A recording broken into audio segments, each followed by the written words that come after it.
J.H. Hutton, who was appointed as Census Commissioner. He wrote many books on caste system, social organization in our country and all that. In fact, he is the person who trained G.S. Ghurye, B.S. Guha, and all these persons, anthropologists as well as sociologists.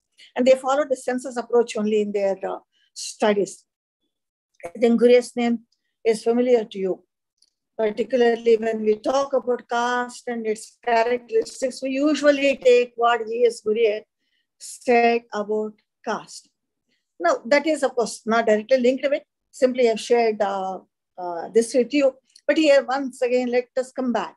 The year 1881, when Census Commissioner was appointed, at that time, they have enlisted various criteria. These criteria include demographic, or rather physiological characteristics, as well as socio-cultural characteristics of the population. So census is characterized by not only biological or physiological characteristics and its information, but also socio-cultural information. What is meant by this? Please permit me to use another word. Don't think that it is a digression. We have a sub-branch in anthropology, namely anthropometry. In anthropometry, what do? We usually measure the height of persons, whether they are 160 inches, centimeters, or 170 centimeters, or 5 feet, or 6 or 7, like that. We simply will be measuring the biological measurements of a human being, both men, women, children, etc., etc. So what is it we are doing? Whether they belong to a particular racial group or not, in order to understand that we are doing this. Because height is one of the characteristics which describes the racial characteristics of persons, right? When census was started, even characteristics like height and all those things also was introduced. But emphasis was given to 3 physiological characteristics. One is sex, how many men are there, how many women are there. Transgender, this particular word was not there. Until 1990s, that word was not there even in our census. They were not counted either under men or women. Not that they were not even having voters, right? Because on our voter identity card, our sex have to be mentioned, whether you are a male or female. Transgenders will not come under either male category or female category. And by that time, the separate category was not introduced either in our census or in our records. So either they have to register themselves as men or women, but there was no other this thing. Of course, later, so much difference we are having, different categories we are having. Not to that, in countries like United States of America, if you don't want to mention about your sex, then you can. I don't want to mention about my sex, one option will be there. So sex is one biological characteristic. Second one is age. How old are you? Even this also they have taken into consideration. Then third biological characteristic is related to the births and deaths, particularly pregnancy. When they were collecting information about women, they were collecting information about the pregnancy of women also. That is the reason I am saying it is a biological characteristic. Besides this, to which caste they belong to, which religion they belong to, where they are residing, what type of activity they are doing, all these criteria also was taken into consideration and data was collected. So census gives a kind of comprehensive characteristics of a population. When we see census as a continuous, standardized, comprehensive demographic data, we can understand its significance, right? It's very significant. Let us see in what way we can describe the significance of census. The first and foremost point which we have to remember while describing the significance of census is, unless and until we have census, we cannot implement, we can neither prepare policies nor implement any policies. Let us take a simplest example. We are having sustainable development goals presently, right? Sustainable development criteria also we are aware. Let us say health. Unless and until we know how many of a country's population are suffering with some kind of disease, then how are we going to make a health policy to reduce that particular ailment or disease, right? We need demographic data. Census gives this data. Secondly, we have, when you take your research aspects or when you take your policy matters, we require longitudinal studies. What is meant by longitudinal study? We usually select a particular area or a group of people and we study about them not at one particular time, but continuously. Say, for instance, we are studying children and their attitudes. We will not stop our study after interviewing or observing children, let us say in 2021. We'll be continuing it because we would like to know after 5 years where they are. A child who is studying, let us say 5th class, is he or she is continuing their education or they have stopped going to school? This we can understand only when we do longitudinal studies. Even this also is very, very important to know about how much development is going on in a society, how much progress is going on in a society, where we are lagging behind, all those things. So census provides this. The reason is census in our country are collected once in every 10 years. Now, third point is our census, for that matter, in most of the countries, census follow a method. Two methods we usually come across. One is collecting data where that particular person is. But this creates some problems. A person probably on some vacation, let us take a simple example.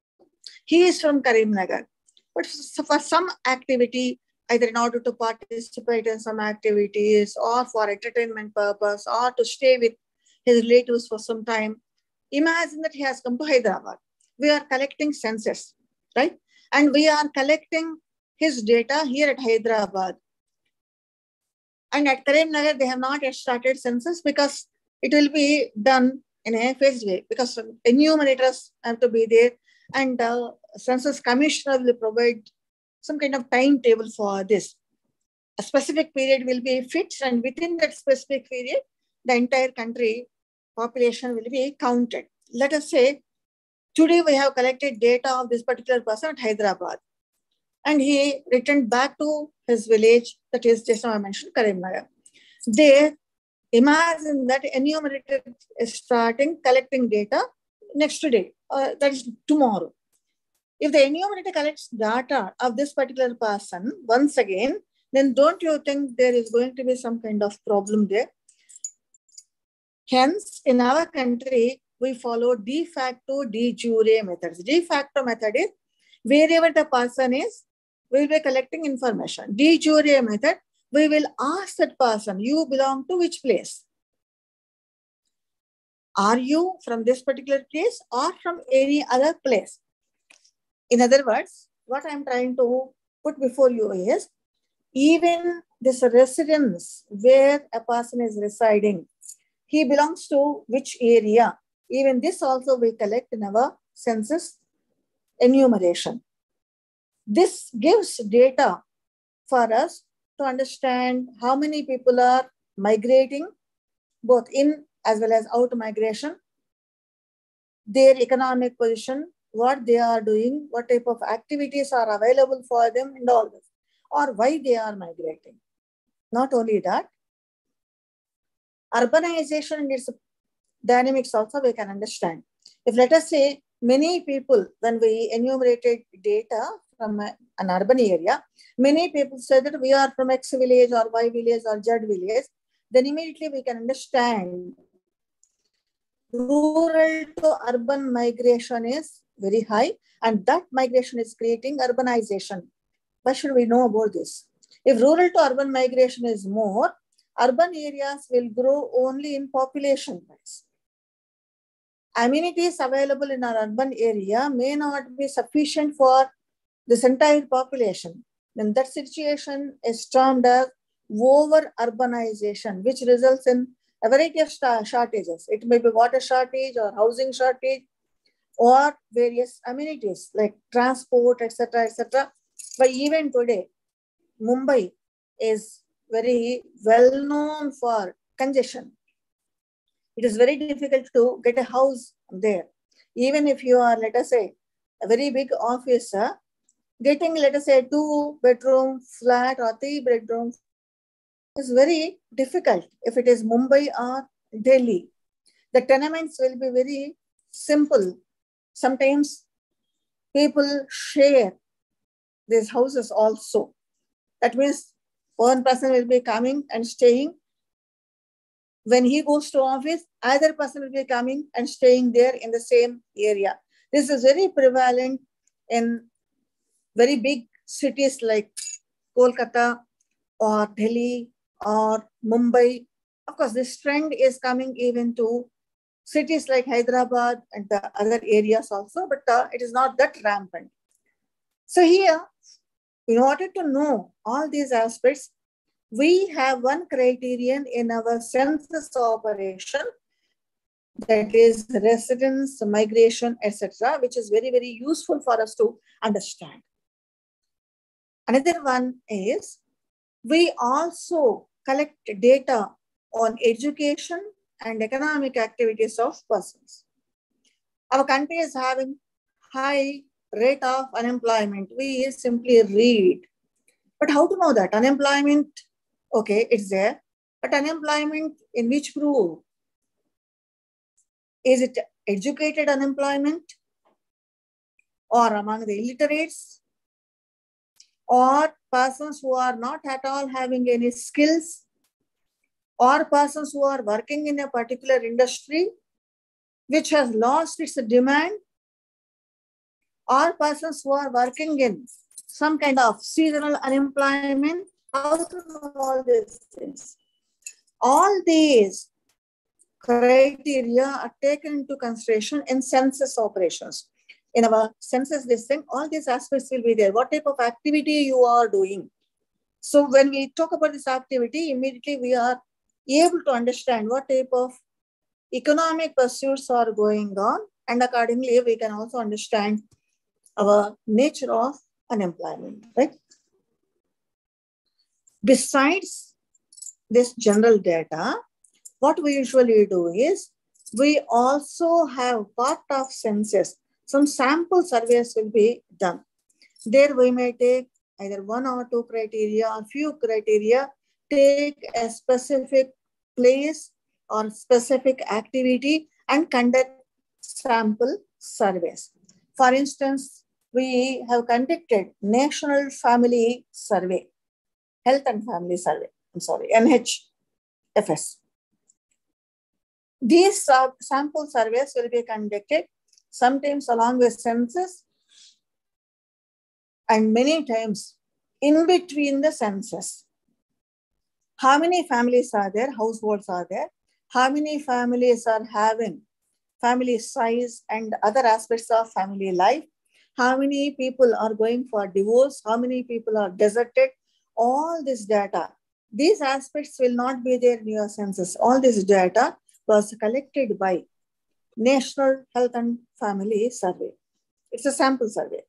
Sometimes we may conduct sample surveys even to know how our economy is working.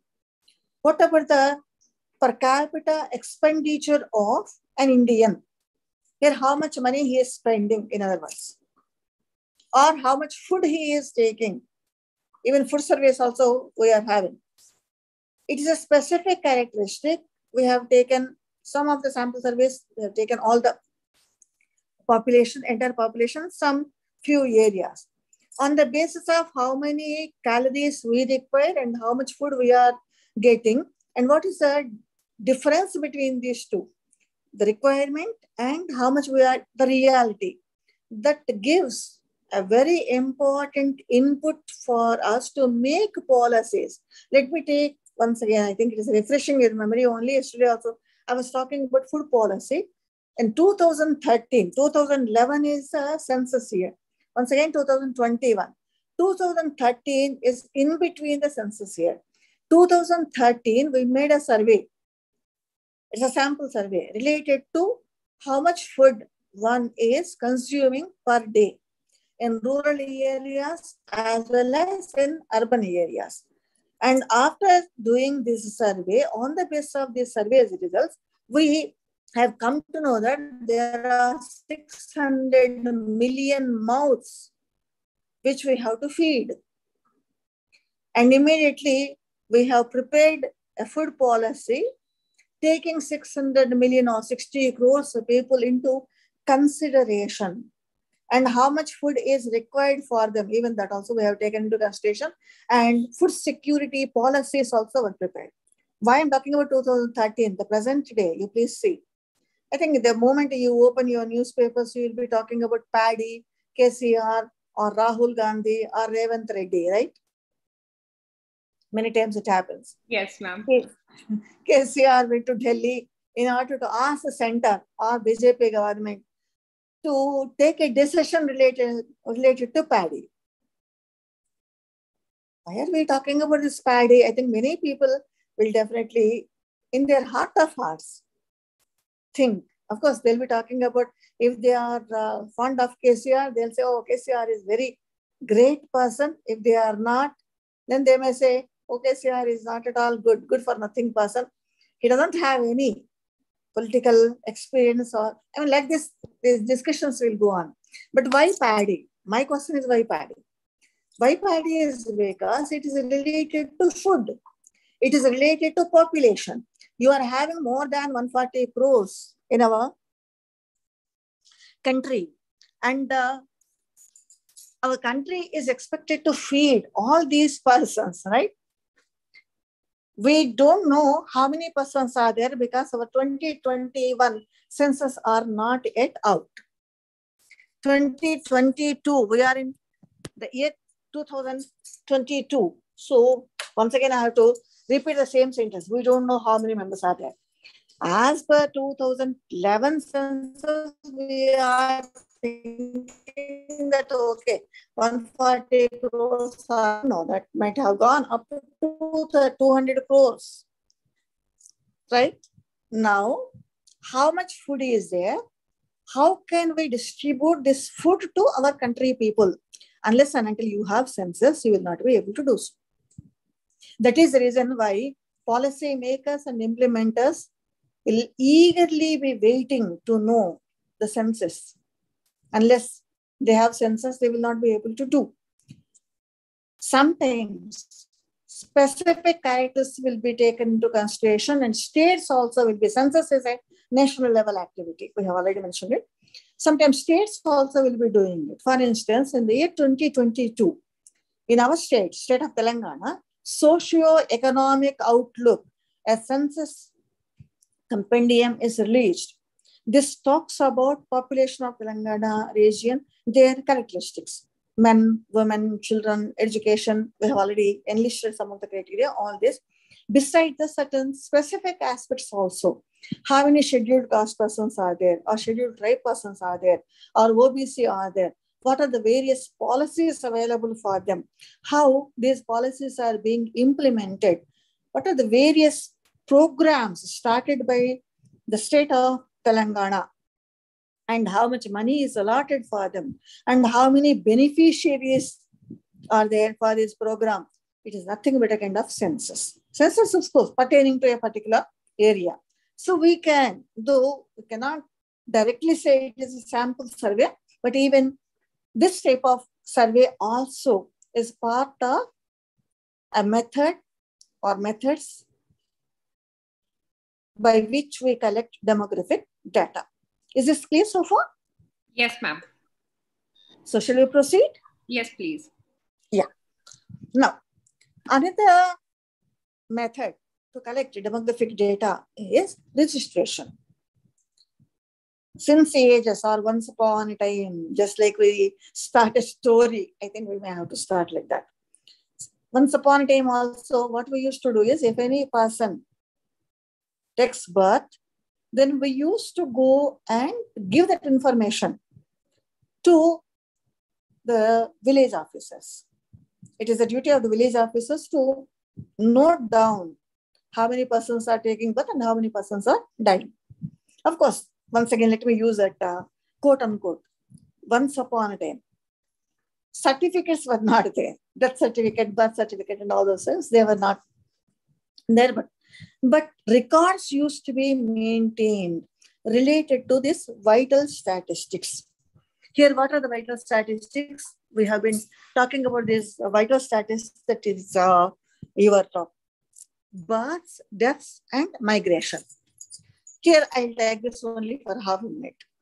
If you are from Hyderabad, I know you are from Hyderabad, and if other students also are there, if they are not from Hyderabad, for their sake, I'm using the word Hyderabad. Hyderabad used to have 4 different commands. I think now they are there for name's sake. For instance, the Machli command is there, or Fateh Darwaza. Darwaza is nothing but a very big door. Once upon a time, I heard this from my grandparents. All these darwazas used to be closed by a particular hour in the night. After 9 o'clock, that is after night namaz, nobody was allowed to enter into Hyderabad. That is the reason it is a 4-walled city with darwazas and all those things. If any person comes, then where to stay and how to stay? Even now, we are having some areas related to Hyderabad, caravan sarai. If any person is migrating from other city or town or village, then they are expected to stay at the caravan sarai. And one officer used to be there. This officer used to maintain the record of how many people are coming into Hyderabad and how many people are going. How many people have come and started staying in that caravan sarai if they come by night.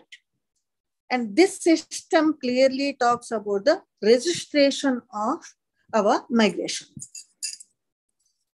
Of course, now we don't have that type of registration.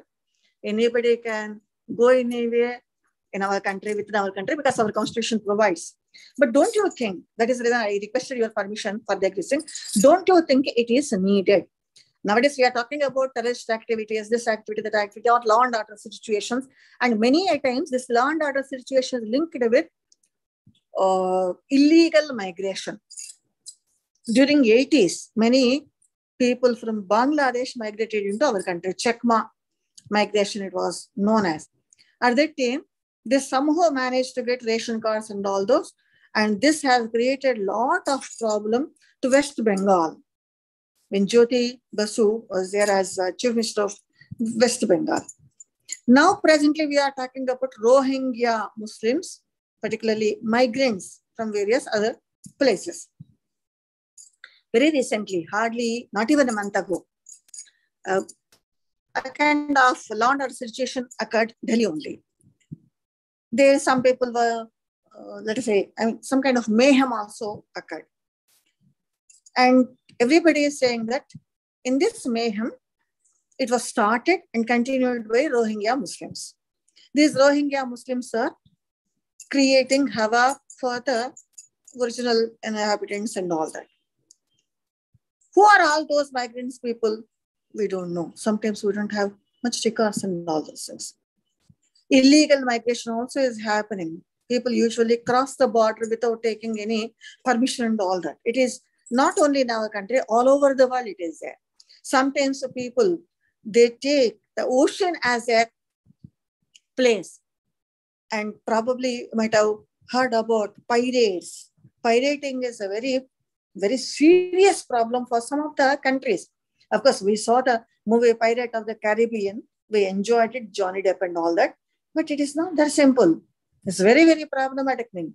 And sometimes the pirates say that their ship itself is their country. And what is happening in all this? If illegal migration is there, that creates a lot of problem to the society. How to know whether a migrant is a legal one or illegal one? Once again, we have to come back to our census. Because census, along with registration, gives data about births, deaths, and migration. That is the reason why we say vital statistics will be registered.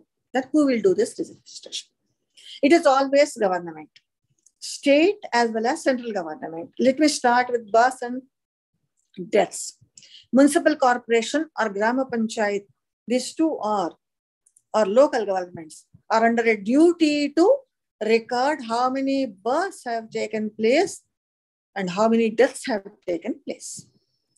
And a clear record has to be maintained by these local governments, right? And nowadays we are taking certificates also, birth certificate and death certificates we are taking.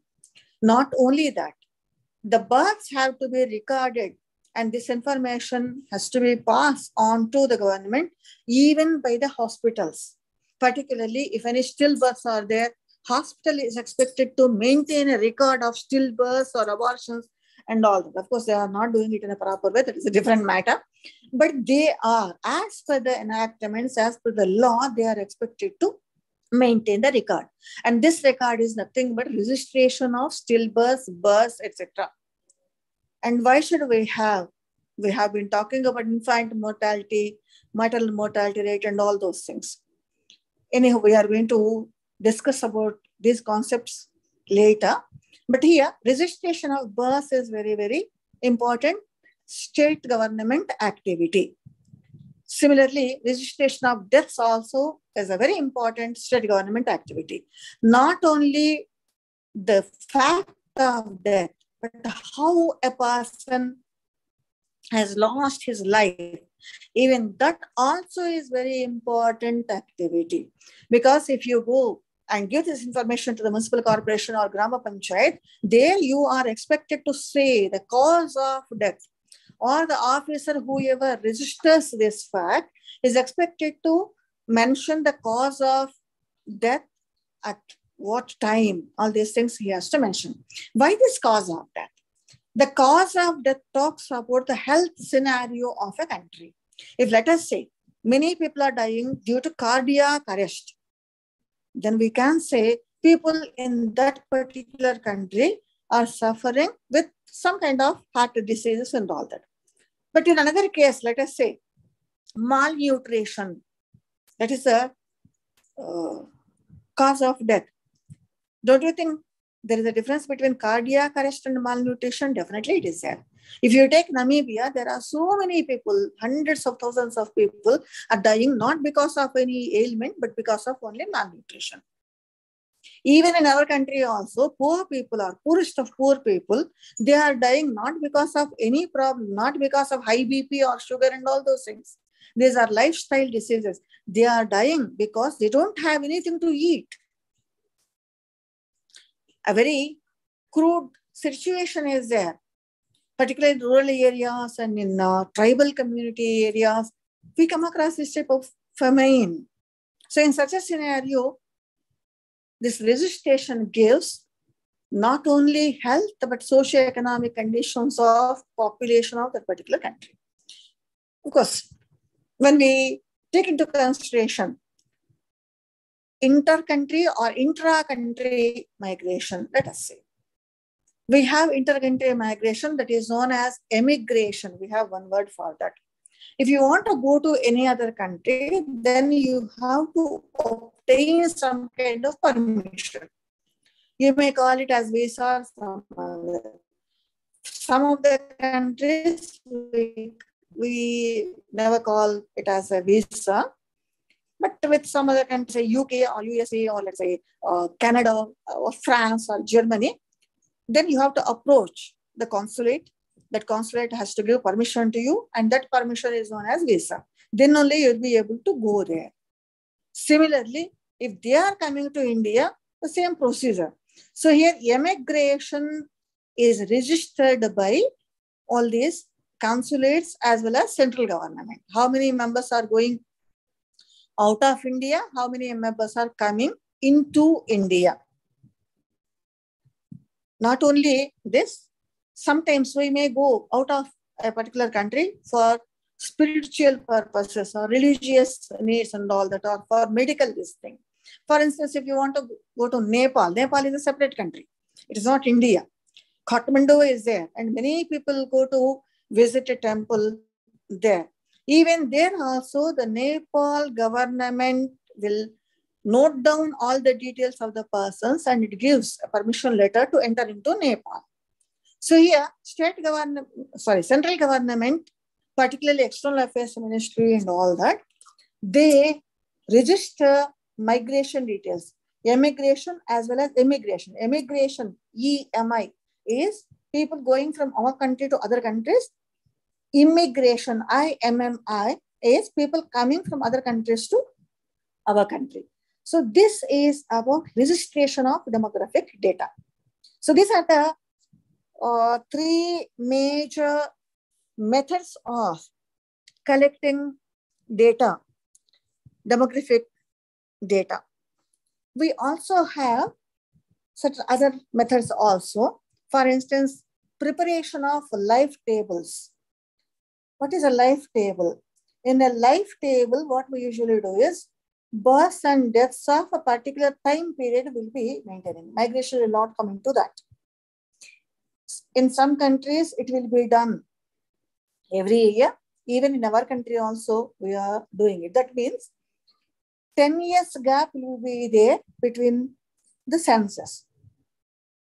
Life tables help us to understand what is happening, how population is growing or decreasing, or the dynamics of population, its distribution, etc. In order to understand, these life tables will be very useful for us. So Census Commissioner's Office will have a machinery to maintain these life tables. Sometimes it may not be Census Commissioner. In our country is Census Commissioner, but besides Census Commissioner, even Grama Panchayats or municipal corporations also formulate these life tables.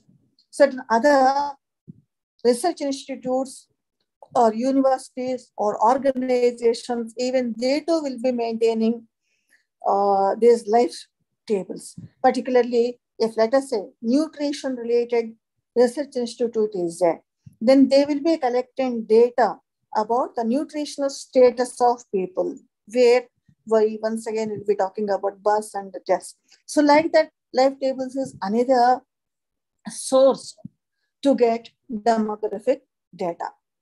So in a nutshell, we have various methods. Out of these methods, the very important methods are census, registration, and sample surveys. Now, if you have any doubts or comments, come on, let us have some kind of discussion. Somehow, since 3 days, this is third day, I'm feeling I'm using my monotonous voice. My voice is really, what can I say? I always get a doubt, Trupti and others, whether people are listening or going into the afternoon siesta. Quite interesting, actually. We had no idea. No, it's not exactly no idea. You must be having to think about it. Yes, I mean, say, for instance, we would like to know. But pardon? It's just that we only had superficial information, but now when we're studying detail, it's quite interesting, actually. Obviously, you'll be having. Yeah. Yes. But some of the topics I have not mentioned. In fact, I'm waiting for you people to start a discussion on that. Then who are all, first topic is, or first, let's say, first issue. Who are all going to collect this data? Yes. So since the government takes on the responsibility of having all the information, it appoints a certain sector of people to gather as much as information as they can and record it. Wonderful, wonderful. Of course, persons who collect census data, they are known as enumerators. If it is registration, of course, government officials. If it is a sample survey, whoever is doing the sample survey, they recruit some research assistants or persons who enumerate data and all those things. Right. But is our census commissioner having so many people so that they can collect data? Because once, I mean, why this is very, very important is because every day, every second, every minute, so many people are taking birth and losing their lives or dying. If there is a gap of, let us say, 1 month of collecting census of one particular area and another area, obviously whatever information we collect, that becomes waste. Because census, a population will be growing or decreasing. Yes. Hence, census commissioner has to make a decision that during this particular period, usually 1 day, yes, because of the diversity of our country, usually will take 2 days. Northern India 1 day and southern part of India another day. And in order to enumerate people and collect population data, we recruit government officials, teachers or clerical staff of government offices and all that. Though, of course, there is a provision, even you too can volunteer, even I too can. But many people will not come forward and many people are unaware of that particular situation also, including the officials. Including the officials. So they usually recruit these people for enumeration of demographic data. Ma'am, if you don't mind me asking, is it only not just in India, but all around the world? Is it just the government that will have the statistics? Yes, it is. The reason is private census also are there still in some of the countries. But the problem in private census is they may not take all the aspects into consideration. Okay. Only some specific characteristics may be taken into consideration. Hence, all over the world, what we are doing is we are giving it as a duty to the government. And not only that, if you ask me, it is my personal opinion. And of course, to some extent, it is, authentic also.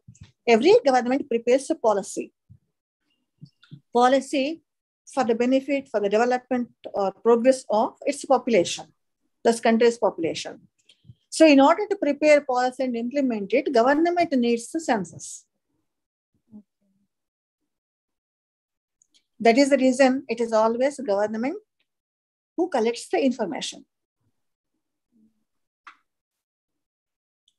Hello? Yes, ma'am. Am I audible? Thank you. Yeah. Am I audible? Yeah.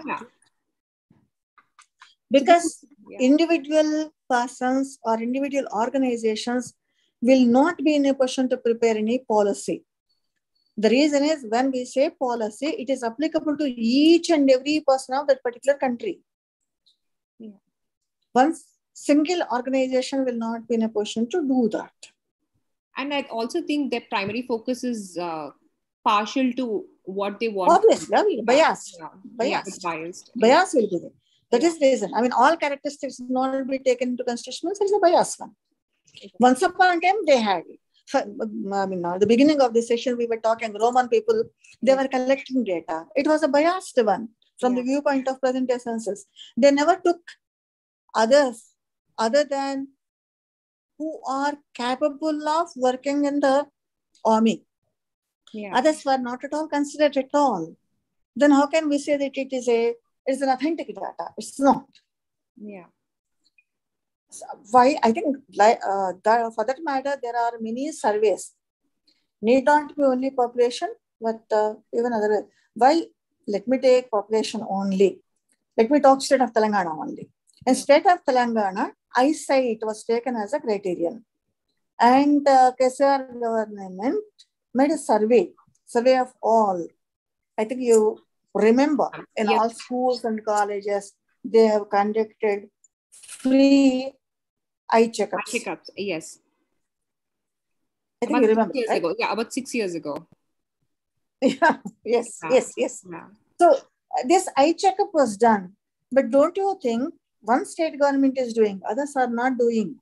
Whatever results we are having here, they are pertaining to only one particular state.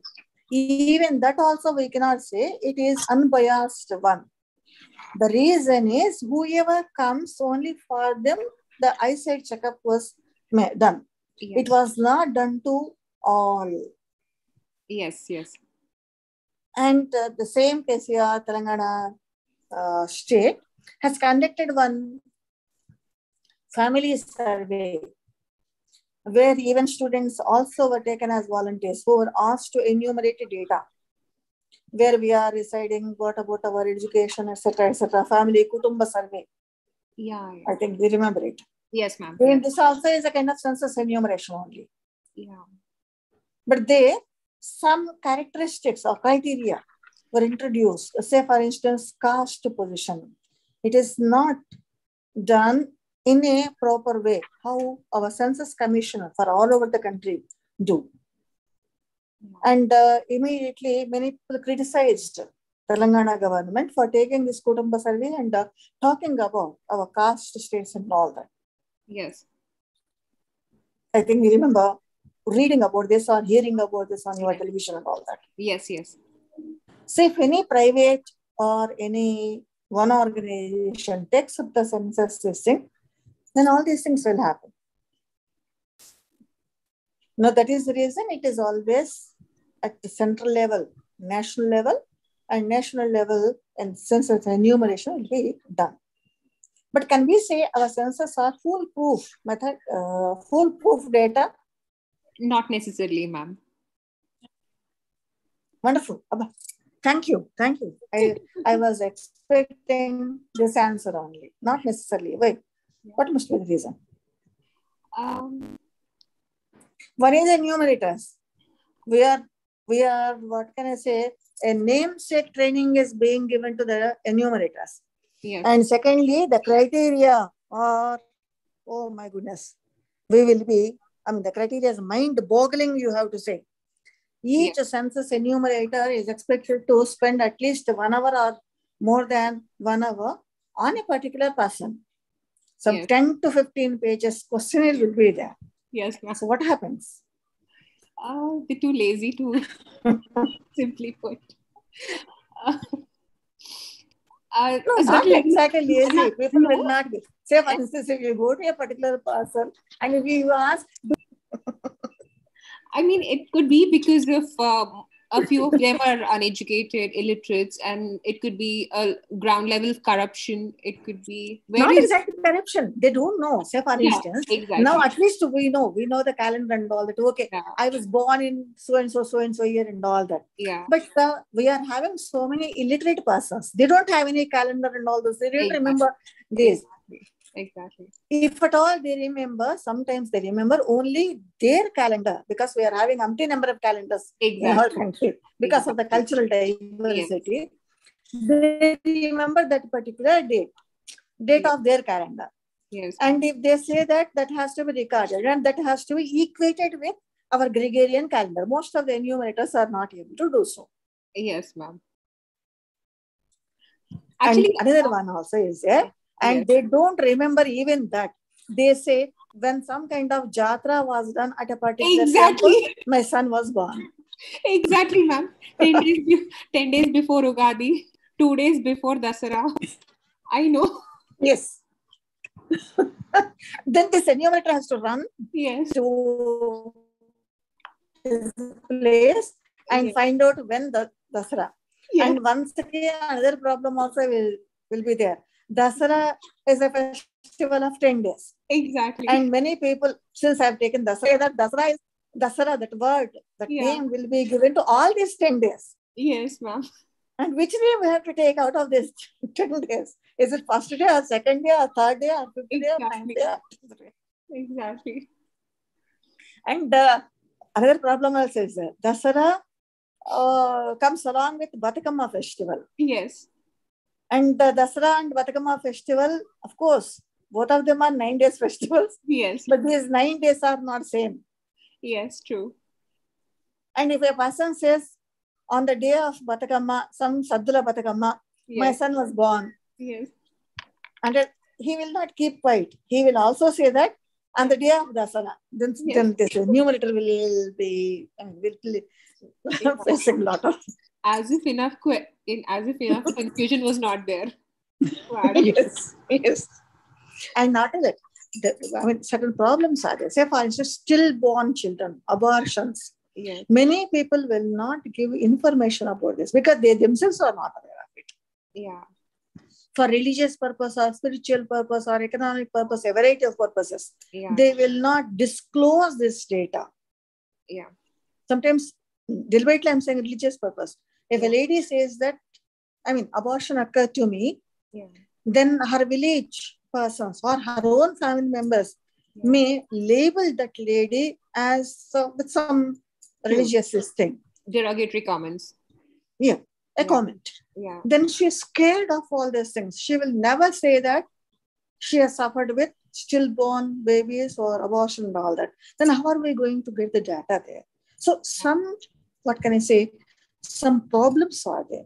Only thing is, since it is done in a highly systematic way, because if you are collecting census, some 2 to 3 years before the census operation, the training, allotment of duties, everything will be going on.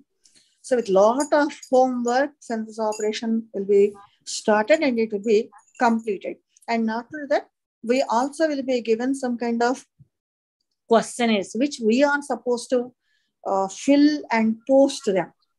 Because there will not be any postage. But many times what happens, people will not post them. If you give 100 questionnaires, only 10 you may get. Yeah.